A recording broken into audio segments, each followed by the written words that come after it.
Video में हमने बुद्धि और बल पाठ की चर्चा की थी। आज इसी कड़ी में कक्षा 7 का तीसरा पाठ है पश्चाताप। बच्चों, हम लोगों से भी कभी कोई ऐसी गलती हो जाती है जिस कारण से हमें पछताना पड़ता है, और वो पश्चाताप जो होता है वो व्यक्ति का जीवन बदल कर रख देता है। इसी तरह की एक कहानी आज हम लोगों को पढ़ना है, पश्चाताप नाम की, जो मुंशी प्रेमचंद द्वारा लिखी गई है। यह कहानी साहित्य सम्राट मुंशी प्रेमचंद द्वारा लिखी गई है। मुंशी प्रेमचंद की कहानियाँ नैतिक और सामाजिक विषयों पर आधारित होती है। वो सामाजिक बुराइयों पर चोट करती है। उनकी कहानियों में कहानियाँ जो होती है वो अर्थपूर्ण और सुधारात्मक होती है। प्रस्तुत कहानी के शीर्षक के अनुसार मनुष्य में अच्छाई को जागरूक कर पश्चाताप के महत्व को और मनुष्य की अमिट अच्छाई को प्रकट करने वाली अच्छाई जो है वो प्रकट करती है। जगत सिंह शरारती स्वच्छंद स्वभाव का बालक था। जगत सिंह नाम के एक बच्चे की यहाँ पर कहानी है, जिसका स्वभाव जो है स्वच्छंदी शरारती ऐसा है। सैर सपाटा आवारागर्दी शरारतें उसको भाती थी। स्कूल उसको जरा भी नहीं भाता था। स्कूल के नाम से तो उसे जैसे चीड़ी थी। वह कभी बागों में जाता, बागों में जाकर फूल तोड़ना, फल तोड़ना, इस टाइप की शरारत करता तो माली से उसे डांट पड़ जाती थी।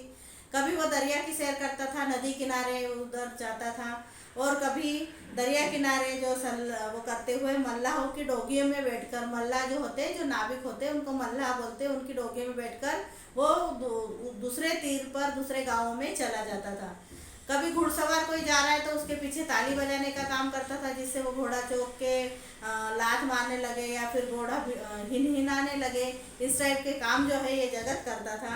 किसी को छेड़ना, किसी का मजाक उड़ाना, और किसी इक्के को पीछे से पकड़कर अपनी ओर खींचना, लोगों की चाल की नकल करना, इन सब कामों में जगत को बड़ा मजा आता था। यही सब जो काम है ये जगत जो करता रहता था, और इसी तरह के काम करने के कारण जो है लोग उसकी शिकायत ले लेकर उसके घर पहुंच जाते थे। वो उसने पूरे मोहल्ले को परेशान कर रखा था। उनके जो पिता थे, जगत के पिता, वो उनका नाम था मुंशी रामदीन। डाक खाने में वो मुंशी थे। दिन भर काम करते और जब घर लौटते तो घर आने के बाद उनको बहुत सारी शिकायतें सुनने को मिलती थी। उन्होंने जगत को बहुत बार प्यार से समझाया, कभी उसको डांट भी लगाई, कभी कभी उसको उन्होंने मारा भी, पर जगत का इसके ऊपर कोई भी असर नहीं हुआ। उसको वो मतलब मारपीट, धुड़की, धमकी, ये सब चीज़ें जो है उसके सिर से ऊपर चली गई। वो और ये जो उसकी शरारतें थी वो कम होने की जगह प्रतिदिन इसका लेवल जो है वो बढ़ता ही चला गया। अब कहते हैं कि अनुशासनहीन जो व्यक्ति होता है, जिसके पास अनुशासन नहीं है और निरंकुशता है, ऐसे व्यक्ति जो होते हैं या ऐसे बच्चे जो होते हैं वो व्यसनों के आदी हो जाते हैं, या फिर ये सब चीज़ें जो है व्यसनों को जन्म देती। व्यसन में यानी चाहे वो शराब का हो, चाहे वो सिगरेट का हो, चाहे वो चोरी का हो, किसी भी तरह का बुरी चीज़ें जो करना वो होती है तो उसको बोलते हैं व्यसन। तो ऐसे ही ये जो जगत था उसके निरंकुशता ने उसको चोरी करने की आदत लगा दी। उसको छोटी मोटी चीज़ों की जब ज़रूरत पड़ती थी तो वो अपने पिता के कुर्ते के जेब में से पैसे निकाल लेता था और अपनी ज़रूरतें पूरी करता था। कभी उनके पिता जो थे वो डाक खाने में मुंशी थे, तो कभी कभी वो उनके जो लिफाफे वगैरह होते थे उसके ऊपर जो टिकट लगे थे वो टिकट भी निकाल कर वो उसको बाजार में बेच देता था आधे दामों पर, और इस तरह से जैसे तैसे वो अपना खर्चा निकालता था। अब वो कहते हैं कि ये जो शौक पूरे करने के लिए जगत को जो आदत पड़ गई है, ये जो आदत है कहीं ना कहीं जाकर ये बुरी आदत उसको कहीं ना कहीं गड्ढे में उतारने वाली थी। ये सब चीज़ें थी, पर जगत को इसका पता नहीं था। एक दिन ऐसे ही मुंशी रामदीन जो है उनके पिताजी, उनको डाक खाने में किसी ने बीमार रजिस्ट्री की एक लिफाफा उनको मिला, तो वो उन्होंने अपने अचकन के जेब में डाल दिया और उसको वो लिफाफा लेकर घर आए। अब घर आने के बाद वो लिफाफा सेफ जगह पे रखने का वो भूल गए, उन्होंने अचकन टांग दी। अब वो कहते हैं बिल्ली छीके पर चढ़ी और छीका टूट गया। उसी तरह से रामदीन का उनके जेब में हाथ डालना हुआ और जगत ने रामदीन जी के अचकन में हाथ डाला और उसको मिला लिफाफा। अब जो जगत था उस लिफाफे को लेकर कहीं दूर गया, उसको क्योंकि चोरी की आदत थी तो वो पैसे से कुछ ना कुछ उसके शौक उसको पूरे करना थे, इसलिए उसने लिफाफा लिया और वो थोड़ा सा कहीं घर के थोड़े से दूरी पर जाकर उसने जब वो लिफाफा देखा तो लिफाफे पे कई टिकट लगे हुए थे। मैं उसको भी समझ में आया कि लिफाफा कोई अर्जेंस यानी सरकारी दफ्तर वाला या सरकारी काम वाला लिफाफा है। वो कई बार टिकट चुरा कर आधे दामों में उसको बेच चुका था। तो उसने आज तो लिफाफा ही उड़ा लिया था। जब लिफाफा उसने फाड़ा तो उसमें बहुत सारे नोट निकल आए। अभी तक तो वो पैसों की चोरी करता था, पर आज जब उसने लिफाफा खोला है तो लिफाफों में से कुछ रुपए निकल आए। अब वो बड़ी संकट में पड़ गया कि मैंने इतना बड़ा लिफाफा उठा कर ले आया हूँ और इतने सारे रुपए उसके अंदर है। उसकी दशा उस शिकारी जैसी हो गई कि जो चिड़िया का शिकार करने जा रहा था पर हो गया उसके हाथों बाज का शिकार। अब ये लिफाफा तो उसने फाड़ लिया, रुपए भी निकले। अब जो है जगत पछता रहा था, उसको लज्जा आ रही थी अपनी इस कार्य के ऊपर, उसको शर्म आ रही थी, घृणा थी कि उसने ये गलत काम किया। अपने पिताजी के जेब में से वो लिफाफा वो उड़ा ले आया, पर उसके अंदर इतना साहस नहीं था कि वो घर जाके अपने किए हुए गलत कार्य की माफी अपने पिताजी से मांगे या पिताजी द्वारा दिया गया दंड स्वीकार करके अपना अपराध कबूल करे। इतना साहस उसके अंदर नहीं था। अब उसका जो हाल है बड़ा बेहाल हो गया कि अब वो रुपयों का क्या करे। और वो रुपए तो वो लेकर आया और उसने ये जो चीज़ें करी है बहुत गलत करी। अब उसको कुछ समझ में नहीं आ रहा था, तो उसी दिन शाम को वो ट्रेन में बैठकर मुंबई चला गया। और दूसरे दिन इधर उसके पिता के ऊपर गबन का आरोप लगा कि इन्होंने सरकारी जो लिफाफा है इसका गबन किया, यानी ये पैसे उन्होंने खुद ही खर्च कर लिए, ऐसा गबन का वो मुकदमा उनके ऊपर बन गया। जगत जो है मुंबई के किले के मैदान में बैठा हुआ था, वहाँ बैंड बज रहे थे। अब वो बैंड किस कारण से बज रहे थे, तो वहाँ पर रेजिमेंट के कुछ जवान जो है वो व्यायाम कर रहे थे। व्यायाम समाप्त होने पर एक छरहरे बदन का युवक नायक के सामने खड़ा था। नायक ने पूछा क्या काम है। अब नायक के सामने खड़ा था, यानी वहाँ का जो रेजिमेंट का जो सिपाही है ना, छरहरे वो जो सिपाही है उस सिपाही के सामने ये जगत जाकर खड़ा हो गया। अब उसने पूछा कि क्या नाम है। युवक ने फौजी को सलाम करके कहा जगत सिंह। ये जो युवक छरहरे बदन का युवक जो उन्होंने बताया, ये छरहरे बदन का युवक कौन था, तो ये था जगत। और रेजिमेंट का जो एक ऑफिसर होगा या कोई एक बड़ा सा व्यक्ति होगा उसके सामने जाकर जगत जो है वो खड़ा हो गया। तो उन्होंने पूछा कि क्या काम है, तो उसने कहा कि फौज में भर्ती होना है। जगत ने उसको कहा फौज में भर्ती होना है। अब उस व्यक्ति ने जगत से पूछा कि मरने से तो नहीं डरते। नहीं, मराठा हूँ। जगत ने कहा नहीं डरता, मैं मराठा हूँ, बहुत मेहनत करनी पड़ेगी। रेजिमेंट के आदमी ने कहा, तो उसने कहा कि मेहनत से घबराता नहीं हूँ, अदन जाना पड़ेगा। रेजिमेंट के आदमी ने कहा जगत से कि अदन जाना पड़ा। अदन कोई एक जगह का नाम है जहाँ पर ये फौजी वाले लोगों को ट्रेनिंग के लिए जाना पड़ेगा। तो जगत ने कहा कि कोई परवाह नहीं, चाहे जहाँ भी हो वहाँ मैं जाने के लिए तैयार हूँ। कप्तान ने उसे भर्ती कर लिया। ये जो छरहरा बदन का युवक जो था वो था जगत, और जिससे वो बात कर रहा था वो व्यक्ति था कप्तान। कप्तान ने जगत की बहादुरी देखी, बहादुरी मतलब उसके जवाब से वो प्रभावित हुआ और उसको फौज में भर्ती कर लिया गया। फौज में भर्ती होने के बाद तीसरे दिन रेजिमेंट जो है वो अदन रवाना हुई, मतलब दूसरे जगह जाने के लिए जो रवाना हुई। जहाज पे बैठे थे, जो जो जहाज आगे चलता था जगत का दिल पीछे भागे जा रहा था। अब दिल पीछे भागने से मतलब क्या हुआ, जगत का दिल क्यों पीछे भाग रहा था। उसने तो एक तो गलत कार्य किया कि उसने वो लिफाफा चुरा के ले आया, और उसके अंदर इतना साहस नहीं था कि उसका पश्चाताप वो अपने पिता के पास जाकर करे और दंड भुगते और क्षमा मांगे।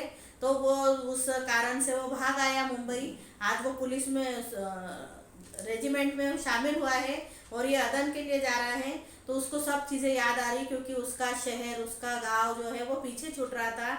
अब वो मुंह ढककर रोने लगा, नीचे गर्दन कर ली उसने और उसको रोना आ रहा है। और आज जीवन में पहली बार उसको अपने परिवार और परिवार के जो व्यक्ति है, स्वजन है उसके, उनकी उसको याद आ रहा था, स्नेह याद आ रहा था कि वो कितने प्यार से मुझे रखते थे, कितने प्यार से मुझे समझाते थे, पर कभी मैंने उनकी बात नहीं मानी और मैंने हमेशा जो है शरारतें की, और शरारतों से मैंने घर वालों को क्या बाहर वालों को क्या सभी को मैंने परेशान किया। जगत सिंह को और जगत सिंह को अदन में रहते हुए 3 महीने गुजर गए थे। जो अदन पहुंच गए और वहां जाकर उसको 3 महीने हो गए उसे बार बार स्नेहमयी माँ की याद आती थी। माँ, सभी को पता है कि अगर आप आपसे कोई चीज़ गलत हो जाए तो पिता की डांट से बचाती है, और दूसरे लोगों की डांट से भी माँ बचाने का काम करती है। तो उसको भी अपनी स्नेहमयी याद माँ जो है जगत को याद आ रही थी। उसके पिता के क्रोध और स्वजनों के तिरस्कार से बचाती थी। जो व्यक्ति कभी वो शरारत करके आता तो पिताजी द्वारा पड़ने वाली डांट को बचाने का काम, दूसरे लोग जो तिरछी नज़रों से या तिरस्कार की नज़रों से वो जगत को देखते थे, वो तिरस्कार इसलिए करते थे क्यों, जगत जो है वो गलत काम करता था, शरारत शरारत करता था, लोगों को परेशान करता था, इसलिए जगत से वो तिरस्कार करते थे। तो उनकी नज़रों से बचाने का काम, पिता की डांट से बचाने का काम उसकी माँ करती थी।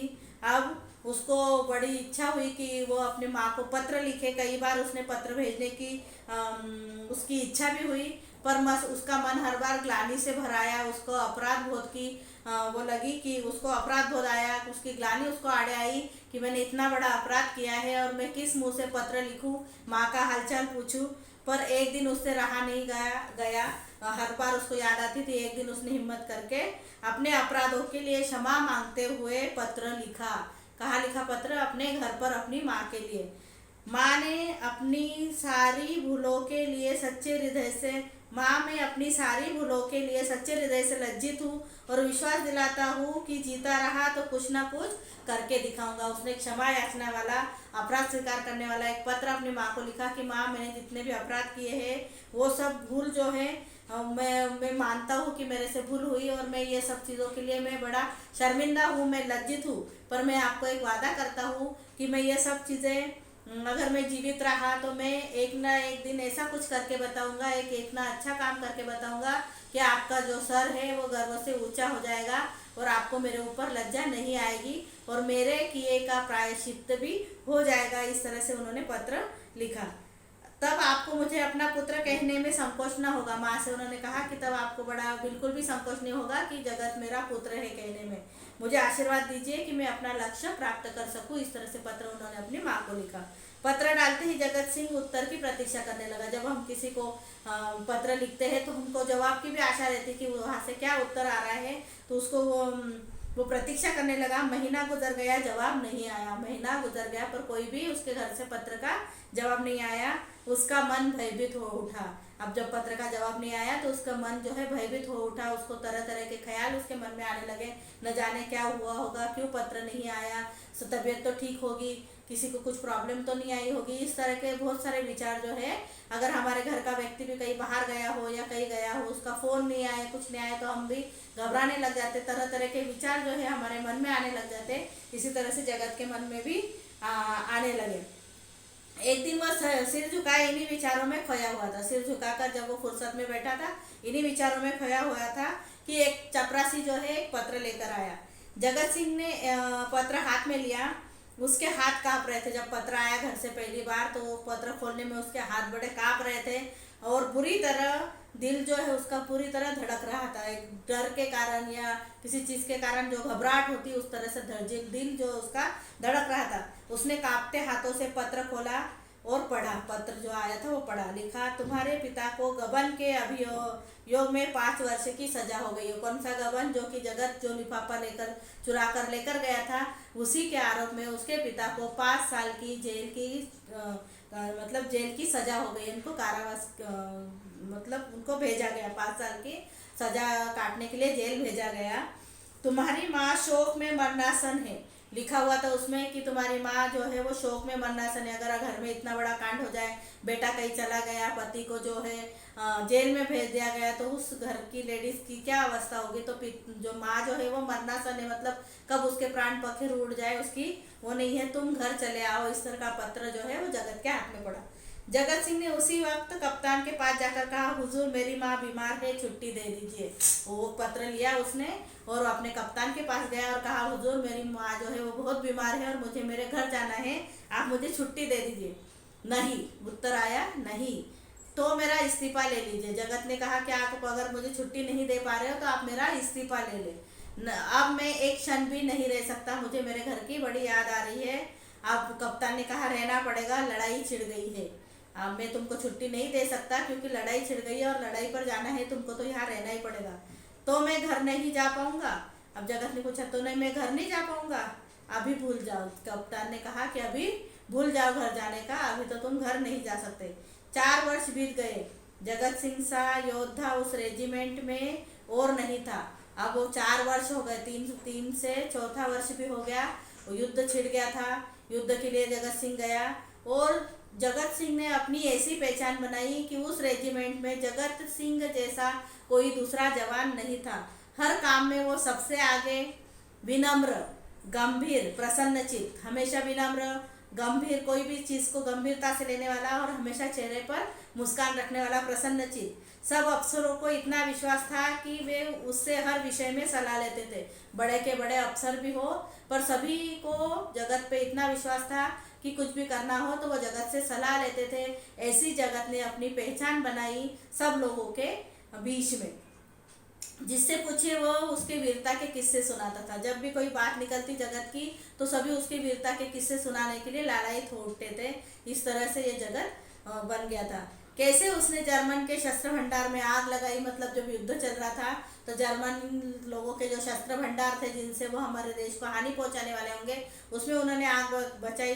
कैसे अफसरों की जान बचाई, कैसे घायल सिपाही को मौत के मुंह से निकाल लाया। इस तरह के अनेकों अनेक कारनामे जो है जगत के, ये सभी के मुंह ज़बानी चढ़े हुए थे और हर कोई उसकी तारीफ करते थकता नहीं था। जगत सिंह अपने वेतन का बड़ा हिस्सा घर बेचता था। अब जो रुपए मिलते थे उसमें से बड़ा सा हिस्सा वो अपने घर बेचते थे कि जिससे उनके घर की जो भी समस्या है वो दूर हो जाए, घर खर्च चले। भेज देते थे। हर सप्ताह माता को पत्र लिखते थे। अब पत्र का सिलसिला चालू हो गया था, हर सप्ताह वो अपनी माँ को पत्र लिखते। उसे सदा पिता की चिंता बनी रहती थी कि मेरे पिताजी के साथ न जाने क्या व्यवहार हो रहा होगा, जो उसे, क्योंकि उसके पिताजी, उन्होंने तो कोई जुल्म नहीं किया था, उन्होंने कोई गुनाह नहीं किया था, पर जगत सिंह के किए हुए गुनाह की सजा उसके पिताजी को भुगतना पड़ रही थी। वो सोचता कि वो दिन कब आएगा जब वो पिता के चरणों में सिर रखकर उनसे क्षमा याचना करेगा, अपनी गलती के लिए वो क्षमा मांगेगा। इस तरह से उसको पश्चाताप होता रहता था। संध्या समय, एक दिन शाम का समय है, नैनी जेल के द्वार पर भीड़ लगी हुई है। उसके पिताजी जिस जेल में थे उस जेल का नाम था नैनी जेल। उसी जेल के बाहर भीड़ लगी हुई थी। जिन कैदियों की सजा पूरी हो गई, मतलब किसी को 2 महीने की, 4 महीने की, 6 महीने की, 6 साल की, 5 साल की, 4 साल की, ऐसी सजा हुई थी, इनकी सजा पूरी हो गई थी। उन लोगों को ले जाने के लिए उनके घर वालों की भीड़ लगी हुई थी, क्योंकि आज उनका कोई सदस्य जो है जेल से छूटने वाला था। रामदीन अपनी अंधेरी कोठरी में सिर झुकाए बैठे हुए थे। आज रामदीन की भी छुट्टी होने वाली थी, पर वो सिर झुकाए हुए अपनी कोठरी में, उनकी जो भी जहाँ पर उनको रखा गया था उस कोठरी में सिर झुकाए बैठे थे। एक अन्य कैदी ने उसका कंधा हिलाया। कोई एक जो उसके साथ में जो कैदी था वो आया उसके पास और उनका ऐसा, वो सोच में डूबे थे, तो ऐसा कंधा हिलाकर उन्होंने कहा, क्यों रामदीन, घर से लेने आएगा, कोई लेने आएगा तुम्हारे घर से? वह कांपते स्वर में बोला। वो जो भी कैदी होगा उसने पूछा, तो रामदीन ने कांपते हुए स्वर में बोला, घर पर है ही कौन जो मुझे लेने आएगा? कांपते हुए स्वर में। अब क्या है, घर पे कौन था? जगत था। जगत जो है वो वहाँ से चला गया था, वो रेजिमेंट में शामिल हो गया। घर से वो भागा है, कितने सालों से उसके पते नहीं है। और उस बच्ची कुछ एक लेडीज थी जो उसकी विशेष पत्नी, वो जगत की जो माँ वो थी। आज रामदीन को अपने पुत्र की याद आ रही थी। अब वो रामदीन को बार बार उस जगत की आज याद सता रही थी।